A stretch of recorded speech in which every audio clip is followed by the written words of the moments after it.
Heart liver kidney এই তিনটাই তো মেন জিনিস। একটার সঙ্গে কিন্তু অঙ্গাঙ্গিভাবে জড়িত।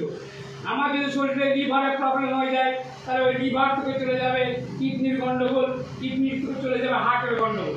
এই একটার সঙ্গে একটা জড়িত আছে যে এই কার্কুমিন এমন একটা ট্যাবলেট, মাত্র 60 পিস আছে। আপনি যদি এটা খান তাহলে আপনাকে আর বছর দিয়ে কিছু খেতেই হবে না, পুরো গাড়িটা পুরো বডিটা আমাদের সার্ভিসিং হয়ে গেছে। তা যাই হোক, আপনাদেরকে আরেকটা কথা বলি, আমি ছোটো থেকে আয়ুর্বেদ ভক্ত। আমার বিগত যেদিন থেকে আমি এই আয়ুর্বেদের সঙ্গে যুক্ত আছি, আমি 7-8 বছর ধরে আমার শরীরের পেছনে 1 টাকাও খরচা নাই। আমি মেডিকেল একটা এলাকাতে ওষুধের যে কী সার আর কি গন্ধ আমি তাই জানি না। আমি শুধু এই কার্কুমিনগুলো নয়, আমি অনেক রকম জিনিস খাই, যেমন অ্যালোভেরা জুস, এটা একটা আয়ুর্বেদিক প্রোডাক্ট।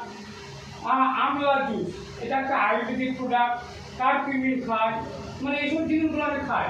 তুলসী পাওয়ার আমাদের কোম্পানির তুলসী পাঞ্চ আছে, এটা সকালবেলা হালকা কুসুম গরম জলে 7-8 ফোঁটা দিয়ে খায়। আপনি যদি পরের বাড়িতে ভোর সত্যি দোকান দিয়ে ঢেকুর উঠে আপনি পকেটে থাকবে ছোট্ট করে একটা জিনিস, আপনি 4-5 ফোঁটা নিয়ে নেন, আপনার গ্যাস অম্বল সর্দি কাশি কোন দিকে ভালো হয়ে গেছে। বেশি দামও নয়, ছোট্ট একটা জিনিস 125 টাকা দাম। তো এই হচ্ছে আয়ুর্বেদিক। তা যাই হোক, আপনার চিন্তা ভাবনা করুন, কারণ আমাদের ইনকাম থেকে আমাদের শরীরটা সব থেকে বড়। শরীরটা যাতে ঠিকঠাক হয় তার জন্য আয়ুর্বেদিক, এবং এখান থেকে কাজ করে কিছু ইনকামও আসবে, সেটাও আয়ুর্বেদিক। আমি বলি আমার ইনকাম তো 55-60 হাজার টাকা।